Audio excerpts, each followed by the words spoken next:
Stitch ಮಾಡಿದೆ, plain blouse. ಇವಾಗ ಆಷಾಢ ಮಾಸ, ಸಾರಿ,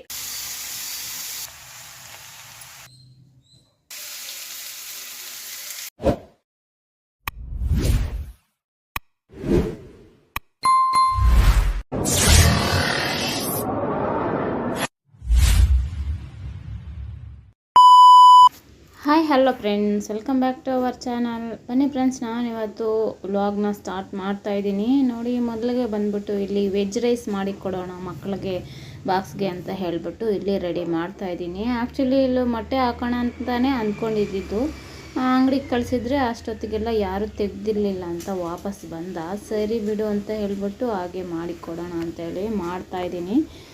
ಇವತ್ತು ಬಂದುಬಿಟ್ಟು ಬುಧವಾರ ಆಗಿರುತ್ತೆ. ಸರಿ, ಇದಕ್ಕೆ ಏನೆಲ್ಲ ಹಾಕಿದ್ದೀನಿ ಅಂತ ಹೇಳ್ತಾ ಹೋಗ್ತೀನಿ. ನೋಡಿ, ಈಗಾಗಲೇ ಎಲ್ಲನೂ ನಿಮಗೆ ಶೇರ್ ಮಾಡ್ಕೊಂಡಿದ್ದೀನಿ. ವೆಜ್ ರೈಸ್ ಹೇಗೆ ಮಾಡೋದು, ಎಗ್ ರೈಸ್ ಹೇಗೆ ಮಾಡೋದು, ಆ ಥರ ಎಲ್ಲನೂ ಅವಾಗವಾಗ ಮಾಡಿದಾಗೂ ನಿಮಗೆ ರೆಸಿಪಿನ ಶೇರ್ ಮಾಡ್ತಾಯಿರ್ತೀನಿ. ಮೊದಲು ಬಂದುಬಿಟ್ಟು ಒಂದು ಬಾಣಲೆ ಇಟ್ಟು ಅದರಲ್ಲಿ ಬಂದುಬಿಟ್ಟು ಒಂದು ನಾವು ಎಷ್ಟು ಮಾಡ್ತಾಯಿದ್ದೀವಿ ಏನು ನೋಡಿಕೊಂಡು ಆಯಿಲ್ನ ಹಾಕ್ಕೋಬೇಕಾಗತ್ತೆ. ಒಂದು 3 ಟೇಬಲ್ ಸ್ಪೂನ್ ಅಷ್ಟು ಆಯಿಲ್ನ ಹಾಕ್ಕೊಂಡು ಒಂದು ಈರುಳ್ಳಿ ಮತ್ತು ಹಾಗೆ ಒಂದು ಕ್ಯಾಪ್ಸಿಕಮ್ ಮತ್ತು ಒಂದು ಕ್ಯಾಬೇಜು ಸ್ವಲ್ಪ, ಹಾಗೆ ಒಂದು ಕ್ಯಾರೆಟು, ಒಂದು ಸ್ವಲ್ಪ ಬೀನ್ಸ್ ಇಷ್ಟೂ ಹಾಕಿ ಚೆನ್ನಾಗಿ ಫ್ರೈ ಮಾಡ್ಕೋಬೇಕು. ನೋಡಿ, ಈ ಥರ. ಅದಕ್ಕೆ ಖಾರಕ್ಕೆ ಅಂತ ಹೇಳ್ಬಿಟ್ಟು ಹಸಿಮೆಣ್ಸಿನ್ಕಾಯಿನೂ ಹಾಕ್ಕೋಬೋದು. ನಾನು ಇಲ್ಲಿ ಬಂದುಬಿಟ್ಟು ಪುಡಿ ಹಾಕ್ತಾಯಿದ್ದೀನಿ. ಮತ್ತು ಅದೆಲ್ಲ ಚೆನ್ನಾಗಿ ಗೋಳಿಸ್ಕೊಂಡಿದ್ದಾದಮೇಲೆ ಇವಾಗ ಗರಂ ಮಸಾಲ ಹಾಕಬೇಕು. ಹಾಗೆ ಅರ್ಧ ನಿಂಬೆಹಣ್ಣುಗಳನ್ನ ಹಿಂಡ್ತಾಯಿದ್ದೀನಿ. ನಿಮಗೆ ರುಚಿಗೆ ತಕ್ಕಷ್ಟು ಹುಳಿ ಎಷ್ಟು ಬೇಕು ಅಷ್ಟು ನೋಡಿಕೊಂಡು, ನೀವೆಷ್ಟು ಕ್ವಾಂಟಿಟಿ ಮಾಡ್ತೀರೇನೋ ನೋಡಿಕೊಂಡು ಅಷ್ಟನ್ನ ಹಾಕ್ಕೊಳ್ಳಿ. ಅದನ್ನು ಹಾಕಿದ್ದಾದಮೇಲೆ ನೋಡಿ, ಸ್ವಲ್ಪ ಕ್ಯಾಬೇಜು ಮತ್ತು ಕ್ಯಾರೆಟು ಲಾಸ್ಟಲ್ಲಿ ಎಂಡಿಂಗಲ್ಲಿ ಹಾಕ್ತೀನಿ. ಅದು ಸ್ವಲ್ಪ ಬಾಯಿಗೆ ಸಿಗ್ತಾಯಿದ್ರೆ ಚೆನ್ನಾಗಿರುತ್ತಲ್ವ. ಅದೆಲ್ಲ ಆಗಿದ್ದಾದಮೇಲೆ ನಾವು ಮೊದಲೇ ಮಾಡಿ ಇಟ್ಕೊಂಡಿದ್ದಂಥ ರೈಸ್ ನಾನು ಹಾಕಿ ಇವಾಗ ಕಲಿಸ್ಕೊಂಡ್ರೆ ನಮಗೆ ವೆಜ್ ರೈಸ್ ಅನ್ನೋದು ರೆಡಿ ಆಗುತ್ತೆ. ನಾವು ಇದಕ್ಕೇ ಪಕ್ಕಕ್ಕೆ ಅಂದರೆ ಎಲ್ಲ ಗೊಳಿಸ್ಕೊಂಡಿದ್ದಾಗಿದ್ದಾದಮೇಲೆ ನಾವು ರೈಸ್ ಹಾಕ್ದೇನೆ ಮೊದಲೇ 1-2 ಮೊಟ್ಟೆನ ಒಡೆದು ಹಾಕಿ ಮತ್ತೆ ರೈಸ್ ಹಾಕಿದ್ರೆ ನಮಗೆ ಎಗ್ ರೈಸು ರೆಡಿ ಆಗುತ್ತೆ. ಇದಕ್ಕೆ ಸ್ವಲ್ಪ ಟೇಸ್ಟಿ ಸಾಲ್ಟ್ ಹಾಕ್ರಿ. ಟೇಸ್ಟಿ ಸಾಲ್ಟ್ ಹಾಕಿದ್ರೇ ಚೆನ್ನಾಗಿರೋದು. ಎಲ್ಲರೂ ಹೇಗಿದ್ದೀರಾ? ಚೆನ್ನಾಗಿದ್ದೀರಾ? ನಾನು ಚೆನ್ನಾಗಿದ್ದೀನಿ. ಐ ಹೋಪ್ ನೀವು ಚೆನ್ನಾಗಿದ್ದೀರಾ, ಚೆನ್ನಾಗಿರಬೇಕು ಅಂತ ಭಾವಿಸ್ತಾ ಬನ್ನಿ ಫ್ರೆಂಡ್ಸ್. ಇವಾಗ ಬಂದುಬಿಟ್ಟು 11 o'clock ಆ ಥರ ಆಗ್ತಾಯಿದೆ. ಎಲ್ಲ ಕೆಲಸ ಎಲ್ಲನೂ ಮುಗೀತು. ಪಾತ್ರೆ 2 ಇದ್ವು, ಅವನು ವಾಶ್ ಮಾಡ್ಕೊಂಡ್ಬಿಟ್ಟು ಇನ್ನು ಹೋಗಿ ಏನಾದರೂ ಬಟ್ಟೆನ ಸ್ಟಿಚ್ ಮಾಡಬೇಕು. ಹಳೆವೆಲ್ಲ ಇದಾವಲ್ವ, ಅವು ಸ್ಟಿಚ್ ಮಾಡಿ ಇಟ್ಕೊಂಡ್ಬಿಟ್ರೆ ಇನ್ನು ಶ್ರಾವಣ ಬರೋಷ್ಟರೊಳಗೆ ಇನ್ನು ಬಟ್ಟೆ ಎಲ್ಲನೂ ಜಾಸ್ತಿ ಆಗುತ್ತೆ. ಅದಕ್ಕೋಸ್ಕರ ಇವಾಗ ಹಳೆವಿರೋವನ್ನೇ ಸ್ಟಿಚ್ ಮಾಡಿಬಿಡ್ಬೇಕು ಅಂತ ಅಂದ್ಕೊಂಡಿದ್ದೀನಿ. ನೆನ್ನೆನೂ ಎಲ್ಲ ಕೆಲವೊಂದು ಸ್ಟಿಚ್ ಮಾಡಿದೆ. ಇವತ್ತು ಬಂದುಬಿಟ್ಟು ಬುಧವಾರ. ನೋಡಿ, ಸ್ವಲ್ಪ ಮುದ್ದೆ ಮತ್ತು ಅಲಸಂದೆ ಕಾಳು ಸಾಂಬಾರು ಇತ್ತು, ಅದನ್ನೇ ಹಾಕ್ಕೊಂಡಿದ್ದೀನಿ. ನೋಡಿ, ಬಂದೆ ಬಟ್ಟೆ ಸ್ಟಿಚ್ ಮಾಡೋಣ ಅಂತ ಹೇಳ್ಬಿಟ್ಟು.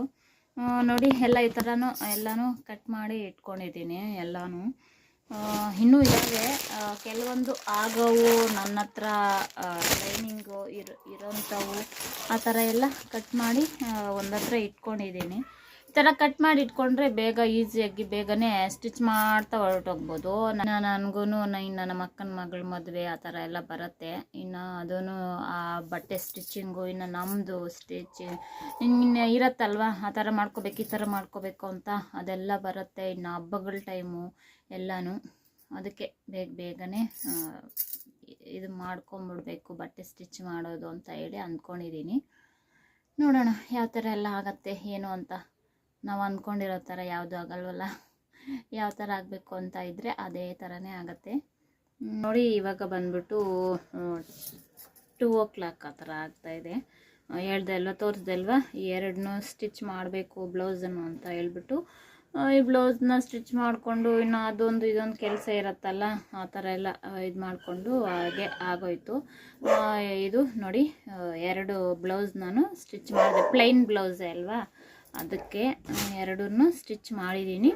ನೋಡಿ, ಇನ್ನೊಂದನ್ನು ತೆಗೆದು ಇಟ್ಟಿದ್ದೀನಿ, ಅದನ್ನು ಸ್ಟಿಚ್ ಮಾಡಿಬಿಡೋಣ ಅಂತ ಹೇಳ್ಬಿಟ್ಟು. ಹಾಯ್ ಫ್ರೆಂಡ್ಸ್, ನೋಡಿ ಬ್ಲೌಸು ಸ್ಟಿಚಿಂಗ್ ಆಗೋಯ್ತು. ಇವಾಗ ತೋರಿಸ್ದೆ ಅಲ್ವಾ, ಅದನ್ನು ಬ್ಲೌಸ್ ಸ್ಟಿಚ್ ಮಾಡಿಬಿಟ್ಟೆ, ಆಗೋಯ್ತು. ನೋಡಿ, ಪ್ಲೈನ್ ಬ್ಲೌಸೇ ಅಲ್ವಾ. ಇವಾಗ ಬಂದುಬಿಟ್ಟು ಅವಾಗಲೇ 2:05 ಆಗಿತ್ತಲ್ವಾ, ಇವಾಗ ಬಂದುಬಿಟ್ಟು 2:35 ಆ ಥರ ಆಗಿದೆ. ಬ್ಲೌಸ್ ಅಂತೂ ರೆಡಿ ಆಗೋಯ್ತು. ಇದು ಒಬ್ರದ್ದು ಈ ಥರ ಆಗೋಯ್ತು. ಇನ್ನು ನೆಕ್ಸ್ಟು ಇನ್ನೊಬ್ರದ್ದು ತಗೊಳ್ಳೋದು. ನೋಡಿ ಇವು ಇದ್ದಾವೆ. ಇಷ್ಟು ಬ್ಲೌಸು ಹೊಲಿದ್ರು ಇದು ಮಾಡಿದ್ರು ನಾನು ತೊಗೊಳ್ಳೋದು ಕಡಿಮೆನೇ. ಈ ಕಡೆ ಈ ಥರ ಇವಾಗ ಹೊಲ್ದೆ ಅಲ್ವಾ, ಆ ಬ್ಲೌಸ್ಗೆ 180 ರುಪೀಸ್ ತೊಗೊತೀನಿ ಅಷ್ಟೇ. ನಾನೇ ಲೈನಿಂಗ್ ಹಾಕಿ ತೊಗೊತೀನಿ. 200 ಇಲ್ಲ 180 ಆ ಥರ. ಅದನ್ನು ಕೊಡೋಕ್ಕಿನ್ನೂ ಯಾಕೆ ಅಷ್ಟು ಇನ್ನೂ ಕಡಿಮೆ ತಗೋ ಅದು ಇದು ಅಂತ ಹೇಳ್ತಾರೆ. ಏನು ಮಾಡೋಕ್ಕಾಗೋದಿಲ್ಲ. ಆ ಥರ ಏನಾದರೂ ಕಾಫಿ ಏನಾದರೂ ಮಾಡ್ಕೊಂಡು ಬಂದು ಕುಡಿಯೋದು ಏನಾದರೂ ಮಾಡಿ ಮತ್ತೆ ಈ ಬ್ಲೌಸಸ್ನ ಸ್ಟಿಚ್ ಮಾಡ್ತೀನಿ. ಬನ್ನಿ ಹಾಗೆ ಒಂದು ಲುಕ್ಕು ನಮ್ಮದು ಆಚೆ ತೋರಿಸ್ತೀನಿ.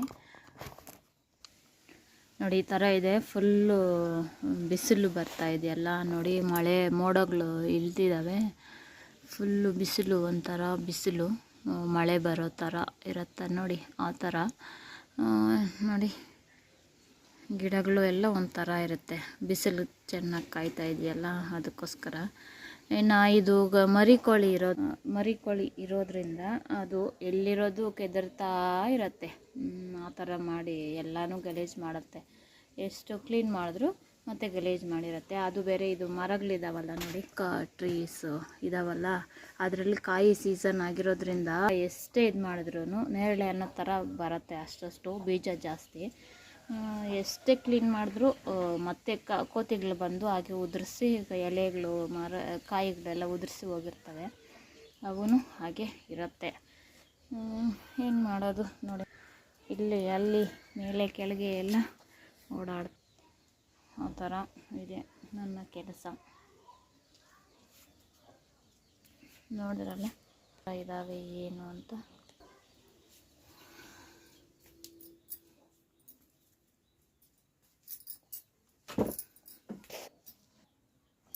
ನೋಡಿದ್ರಲ್ಲ ಫ್ರೆಂಡ್ಸ್, ಬೆಳಗ್ಗೆಯಿಂದ ಸಾಯಂಕಾಲವರೆಗೂ ಯಾವ ಥರ ಎಲ್ಲ ಆಯಿತು ಏನು ಹೇಗೆ ಅಂತ ನನ್ನ ಕೆಲಸಗಳು ಎಲ್ಲನೂ. ಇದು ಬಂದ್ಬಿಟ್ಟು ಸಾಯಂಕಾಲ ಒಂದು 7 ಗಂಟೆ ಆ ಥರ ಆಗಿದೆ ನೈಟಲ್ಲಿ. ಆವಾಗ ಬಂದ್ಬಿಟ್ಟು ಇನ್ನು ಈಸಿಯಾಗಿ ಆಗೋವಂಥದ್ದು, ಅವರೂ ತಿನ್ನೋ ಅಂಥದ್ದು, ಸಿಂಪಲ್ಲಾಗಿ ತಿನ್ನೋ ಅಂಥದ್ದು ಉಪ್ಮಾನೇ ತಿನ್ನೋದು ಅವರು. ಅದಕ್ಕೆ ಅವರು ಸ್ವಲ್ಪ ಈ ಥರ ತರಕಾರಿ ಎಲ್ಲ ಜಾಸ್ತಿ ಹಾಕಿ ಮಾಡೋಕ್ಕೆ ಹೇಳ್ತಾರೆ. ಅದಕ್ಕೇ ಈ ಥರ ಹಾಕಿದ್ದೀನಿ. ಇನ್ನು ಎಲ್ಲರೂ ಮಾಡ್ತಾರೆ ನಾರ್ಮಲಾಗಿ. ಇದು ತರಕಾರಿ ಉಪ್ಮಾನ ಮಾಡ್ತಾಯಿದ್ದೀನಿ. ನಾನು ಹೇಗೆ ಮಾಡ್ತಾಯಿದ್ದೀನಿ ಏನು ಅಂತ ಅದನ್ನು ನಿಮಗೆ ಹೇಳ್ಬಿಡ್ತೀನಿ ನೋಡಿ. ಅದಕ್ಕೂ ಅಷ್ಟೇ, ಒಂದು ಬಾಣಲೆಯಲ್ಲಿ ನಾವು ಸ್ವಲ್ಪ ಎಣ್ಣೆನ ಹಾಕ್ಕೊಂಡು, ಎಣ್ಣೆನೂ ಕಡಿಮೆನೇ ನಾನು ಯೂಸ್ ಮಾಡೋದು ಅವ್ರಿಗೆ ಅಂತ ಹೇಳಿದರೆ. ಅವರು ಹೆಚ್ಚಾಗಿ ಯೂಸ್ ಮಾಡೋದು ಇಷ್ಟಪಡೋದಿಲ್ಲ. ಒಂದು ಬಾಣಲೆಯಲ್ಲಿ ಆಯಿಲ್ನ ಹಾಕ್ಕೊಂಡು ನಾನು ಖಾರಕ್ಕೆ ಅಂತ ಒಣಮೆಣ್ಸಿನ್ಕಾಯಿ ಹಾಕ್ಕೊಂಡಿದ್ದೀನಿ. ಹಸಿರು ಮೆಣಸಿನ್ಕಾಯಿ ಕೂಡ ಹಾಕ್ಕೋಬೋದು. ಅದಕ್ಕೆ ಒಂದು ಈರುಳ್ಳಿ, ಹಾಗೆ ಕ್ಯಾರೆಟು, ಮತ್ತು ಕ್ಯಾಪ್ಸಿಕಮ್ ಸ್ವಲ್ಪ, ಮತ್ತು ಬೀನ್ಸು, ಇದರಲ್ಲಿ ಸ್ವಲ್ಪ ನಾನು ಇದು ಸೋರೆಕಾಯಿ ಬರುತ್ತಲ್ವ, ಅದನ್ನು ಸ್ವಲ್ಪ ಹಾಕಿದ್ದೀನಿ. ಅವುಗಳನ್ನ ಎಲ್ಲನೂ ಚೆನ್ನಾಗಿ ಗೋಳಿಸ್ಕೊಂಡಿದ್ದಾದಮೇಲೆ ಮತ್ತು ನಾವು ಎಷ್ಟು ನೀರು, ನಾವು ರವೆ ಎಷ್ಟು ತೊಗೊಂಡಿದ್ದೀವಿ ಏನು ಅಂತ ನೋಡಿಕೊಂಡು ಅಷ್ಟು ನೀರನ್ನ ಸೇರಿಸ್ಕೋಬೇಕಾಗತ್ತೆ. 1 ಗ್ಲಾಸ್ ರವೆಗೆ 2 ಗ್ಲಾಸ್ ನೀರು ಥರ ಸೇರಿಸ್ಕೊಂಡು ಅದು ಚೆನ್ನಾಗಿ ಕುದಿ ಬಂದಿದ್ದಾದಮೇಲೆ ಉಪ್ಪು ಎಲ್ಲ ಮೊದಲೇ ನೀರಿದ್ದಾಗೆ ಉಪ್ಪು ಎಲ್ಲ ಹಾಕ್ಕೊಂಬಿಟ್ಟು ಮತ್ತೆ ಚೆನ್ನಾಗಿ ಕುದಿ ಬಂದ ಮೇಲೆ ನೋಡಿ, ಇವಾಗ ರವೆನ ಹುರಿದಿಟ್ಕೊಂಡಿದ್ದಂಥ ರವೆನ ಹಾಕಿದ್ರೆ ಉಪ್ಮಾ ಅನ್ನೋದು ರೆಡಿ ಆಗುತ್ತೆ. ರವೆ ಹಾಕಿದ್ಮೇಲೆ ಸಣ್ಣ ಉರಿಯಲ್ಲಿ ನಾವು ಸ್ವಲ್ಪ ಹೊತ್ತು ಕುದಿಸ್ಕೋಬೇಕು. ಇನ್ನು ಮಕ್ಕಳಿಗೆ ಬೇರೆಯೇ ಮಾಡಿದ್ದೆ ರೈಸು ಎಲ್ಲನೂ. ಈ ಥರ ಆಯಿತು. ಹಾಯ್ ಫ್ರೆಂಡ್ಸ್, ನೋಡಿ ನಿಮಗೆ ಇವಾಗ ಸಿಗ್ತಾಯಿದ್ದೀನಿ. ಇವಾಗ ಬಂದ್ಬಿಟ್ಟು 9:45 ಆ ಥರ ಆಗ್ತಾಯಿದೆ. ಊಟ ಎಲ್ಲರದ್ದು ಆಯಿತು. ಉಪ್ಮಾ ಎಲ್ಲ ಮಾಡಿದ್ದೆ, ತೋರಿಸಿದೆ ಅಲ್ವಾ, ಉಪ್ಮಾ ಮಾಡಿದ್ದೆ, ಅವ್ರಿಗೂ ಇಟ್ಟೆ. ಎಲ್ಲ ಇನ್ನೇನು ತಿಂದಿದ್ದು ಎಲ್ಲ ಆಗಿದೆ. ಇನ್ನು ಹೇಳಿದೆ ಅಲ್ವಾ, ಇದು ಬ್ಲೌಸ್ ಸ್ಟಿಚ್ ಮಾಡೋದಿದೆ, ಅದನ್ನು ಸ್ಟಿಚ್ ಮಾಡಬೇಕು ಅಂತ ಹೇಳಿ. ಇನ್ನು ಬ್ಲೌಸು ಸ್ಟಿಚ್ ಮಾಡೋಣ ಅಂತ ಅನ್ನೋಷ್ಟರೊಳಗೆ ಇನ್ನು ಫೇಶಿಯಲ್ಗೆ ಅಂತ ಯಾರೋ ಬಂದರು. ಸರಿ, ಇನ್ನು ಅದು ಹಾಗೆ ಇದ್ದೋಯ್ತು. ಬ್ಲೌಸು ಸ್ಟಿಚ್ ಮಾಡೋದು ಏನೂ ಆಗಲಿಲ್ಲ. ಫೇಶಿಯಲ್ಲು ಆ ಥರ ಏನೇನೋ ಇತ್ತು. ಸರಿ ಅಂತ ಹೇಳ್ಬಿಟ್ಟು ಹಾಗೆ ಅದು ಪೆಂಡಿಂಗ್ ಇದ್ದೋಯ್ತು ಬ್ಲೌಸು. ಬೆಳಗ್ಗೆ ಸ್ಟಿಚ್ ಮಾಡಿದ 3 ಬ್ಲೌಸೇ ಇವಾಗ. ಅದಕ್ಕೂ ಹುಕ್ಸ್ ಹಾಕಿ ರೆಡಿ ಮಾಡಿ ಎತ್ತಿಟ್ಬಿಡೋಣ. ಸಾರಿ ನೋಡಿ, ಒಂದೇ ಸಮನೆ ಮಾತಾಡ್ತಾಯಿದ್ರೆ ಒಂಥರ ಕೆಮ್ಮು ಬಂದುಬಿಡುತ್ತೆ. ಅದಕ್ಕೆ ಮೊನ್ನೆ ವಿಡಿಯೋದಲ್ಲೇನು ಅದೇ ಹೇಳಿದ್ದು ವಾಯ್ಸ್ ಓವರ್ ಕೊಡುವಾಗ. ಇವಾಗ ಬಂದ್ಬಿಟ್ಟು 9:45 ಆ ಥರ ಆಗ್ತಾಯಿದೆ. ಇನ್ನೇನು ಮಲ್ಕೊಳ್ಳೋ ಟೈಮು ಎಲ್ಲನೂ.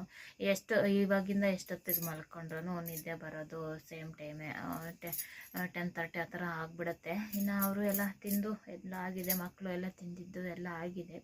ಹಾಗೆ ನಿಮ್ಮ ಜೊತೆ ಮಾತಾಡೋಣ, ವ್ಲಾಗ್ನ ಎಂಡ್ ಮಾಡೋಣ ಅಂತ ಹೇಳ್ಬಿಟ್ಟು ಹಾಗೆ ಬಂದೆ. ನೋಡಿದ್ರಲ್ಲ ಫ್ರೆಂಡ್ಸ್, ಇದು ಇವತ್ತಿನ ವಿಡಿಯೋ ಆಗಿರುತ್ತೆ. ಈ ವಿಡಿಯೋ ನಿಮಗೆ ಇಷ್ಟ ಆಯಿತು ಅಂದ್ಕೊಂಡಿದ್ದೀನಿ. ಇಷ್ಟ ಆದರೆ ಗೊತ್ತಲ್ವಾ, ಪ್ಲೀಸ್ ನನ್ನ ಚಾನೆಲ್ನ ಲೈಕ್ ಮಾಡಿ, ಶೇರ್ ಮಾಡಿ, ಕಾಮೆಂಟ್ ಮಾಡಿ ಹೇಗಿದೆ ಏನು ಅಂತ. ಹಾಗೆ ತಪ್ಪದೆ ಸಬ್ಸ್ಕ್ರೈಬ್ ಮಾಡಿಕೊಂಡು ಇನ್ನಷ್ಟು ನಿಮ್ಮ ಫ್ರೆಂಡ್ಸ್ಗೂ ಫ್ಯಾಮಿಲಿ ಮೆಂಬರ್ಸ್ಗೂ ಶೇರ್ ಮಾಡೋದನ್ನು ಮಾತ್ರ ಮರಿಬೇಡಿ, ನನ್ನ ವಿಡಿಯೋಸು ಇಷ್ಟ ಆಗಿದ್ದಲ್ಲಿ. ಹಾಗೆ ನನ್ನ ವಿಡಿಯೋಸ್ ಹೇಗಿದ್ದಾವೆ ಏನು ಅಂತಲೂ ಕಾಮೆಂಟ್ ಮಾಡಿ ಹೇಳಿ, ನಾನು ತಿಳ್ಕೊತೀನಿ ನಿಮ್ಮ ಒಪಿನಿಯನ್ ಯಾವ ಥರ ಇದೆ ಏನು ಅಂತ. ಈ ವ್ಲಾಗ್ನ ಇಲ್ಲಿಗೆ ಎಂಡ್ ಮಾಡ್ತಾಯಿದ್ದೀನಿ. ಮತ್ತು ನಾಳೆ ಸಿಗೋಣ. ಅಲ್ಲಿವರೆಗೂ ಟೇಕ್ ಕೇರ್, ಬಾಯ್.